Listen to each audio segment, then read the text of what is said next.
Bien, chers amis, nous venons une fois de plus sur notre vidéo.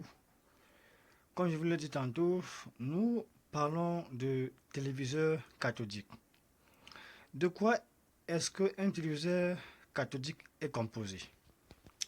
Un téléviseur cathodique est composé de trois grands ensembles, à savoir le tube cathodique lui-même qui est chargé de produire l'image sur l'écran. Et une autre partie, c'est la carte mère. La carte mère, c'est l'ensemble des éléments électroniques qui sont agencés sur la carte, encore appelée en anglais mainboard, qui est celle qui va recevoir l'énergie électrique, recevoir les différentes entrées vidéo ou câbles et transformer tout cela jusqu'à ce que l'image soit reçue dans l'écran. Le tube cathodique, c'est toujours lui qui va permettre, qui va gérer les périphériques tels que les haut-parleurs, l'image, les données de traitement, comme par exemple la télécommande, les boutons qui vont permettre d'augmenter le volume, diminuer le volume, changer la chaîne, etc., etc. Ensuite, maintenant, nous avons une autre partie qui est le châssis ou la coque, qui est la coque. Et c'est cette coque qui va donc permettre de supporter l'ensemble, à savoir le tube cathodique, la carte mère. Ok. L'image venant de la carte mère au tube cathodique passe souvent par ceci, que nous appelons une carte CRT. Cette carte est chargée de recevoir les signaux venant de la télévision pour alimenter le tube cathodique. Et le tube cathodique, à son tour, va moduler une forme d'onde d'image sur l'écran à tube, fonction du signal que la carte mère va produire. Le tube cathodique, sur ce tube cathodique, nous avons un élément essentiel de balayage de l'image sur l'écran. En fait, s'il n'y avait pas cet élément, il n'y aurait qu'un seul point lumineux au centre du téléviseur. Alors cet élément est appelé déflecteur. Le déflecteur est un élément électrique qui est chargé de recevoir un signal à partir de la télévision, à partir de la carte mère, et qui va donc devoir balayer l'image sur l'écran du haut en bas et de la gauche vers la droite.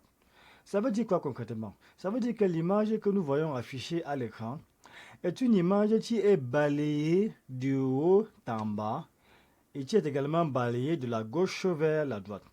En fait, l'image formée sur l'écran part d'en haut. Une fois que toute la ligne est balayée, ça revient encore à un point suivant vers le bas, balayant encore ensuite de la gauche vers la droite. Une fois fini, elle revient encore en position gauche, un peu plus en bas, et balaye ainsi de suite, jusqu'à lorsqu'elle atteint la partie inférieure de l'image de l'écran. Elle recommence encore en haut et balaye comme ça à une vitesse très très élevée que l'on ne peut même pas s'en rendre compte. Et cette image est balayée. Par exemple, le balayage horizontal s'effectue à environ 15 700 et poussières de kHz. C'est-à-dire que c'est tellement rapide pour former cette image sur l'écran. Sur la carte mère, principalement, nous avons la carte mère qui est composée de plusieurs éléments de traitement. Nous avons la partie alimentation. Elle reçoit la tension secteur de 220 volts alternatif. La traite d'abord pour transformer cette tension qui était alternative et a une valeur efficace de 220 volts. Elle la transforme si bien que on aura donc une tension continue d'environ 314 volts ou 319 volts. Et ensuite, cette tension de 380 volts continue sera donc découpée à travers cet élément. Cet élément, ça c'est un transformateur qui va donc permettre de produire à travers les différents éléments que nous avons ici, de partir de la tension de 314 volts, de pouvoir la traiter et de sortir des différentes tensions continues ici. Ces différentes tensions continues ici seront également redressées et filtrées.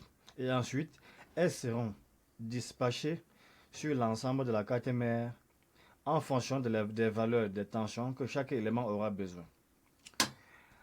Le téléviseur également a un élément essentiel qui produit la tension suffisante pour alimenter le tube cathodique. Cet élément s'appelle le transformateur très haute tension. Il produit une tension sur 3 fils. Le plus gros fil, c'est le fil qui alimente, c'est l'anode qui alimente le tube cathodique. C'est l'anode d'accélération, c'est la seconde anode d'accélération qui va donc permettre de faire accélérer les électrons pour qu'ils frappent sur l'écran et produisent donc l'image. Alors cette THT reçoit une certaine tension de l'alimentation et puis va donc générer une tension suffisante. L'une des tensions, celle-ci, sera de l'ordre de 15 000 volts à 30 000 volts.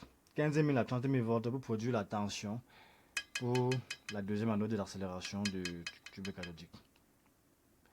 Ensuite, nous avons l'autre fil, G2.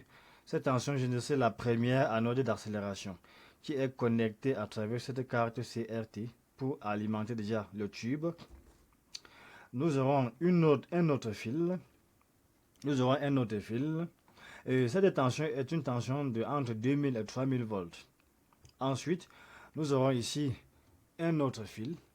Ce fil va produire une tension de 300 à 600 volts qui va permettre, c'est cette tension qui va permettre également d'alimenter d'autres anodes d'accélération ici, afin que le tube soit bien polarisé et puisse commencer à émettre des électrons.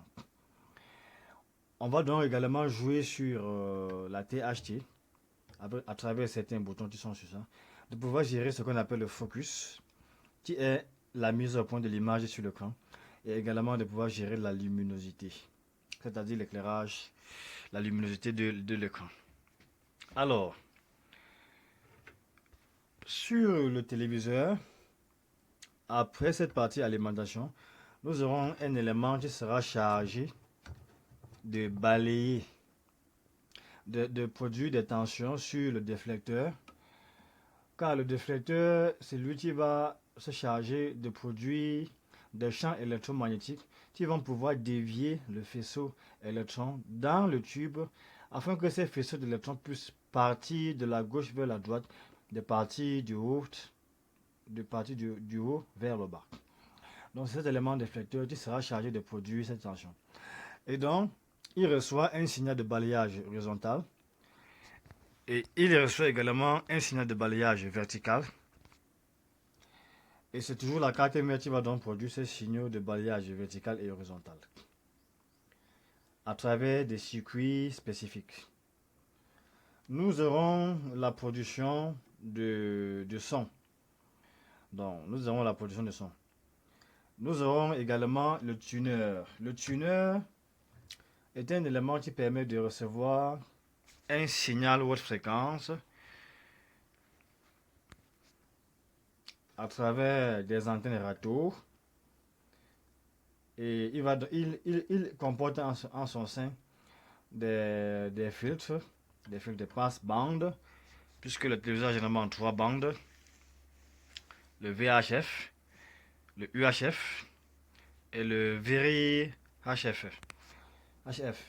Donc, cet élément reçoit l'antenne et c'est celui qui va permettre de scanner les chaînes sur certaines bandes et de les faire passer.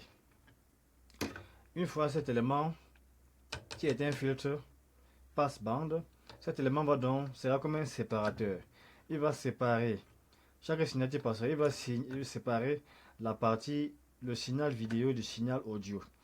Et le signal audio passera pour aller quelque part dans une broche du circuit intégré, tandis que l'autre signal vidéo ira dans une autre broche vidéo.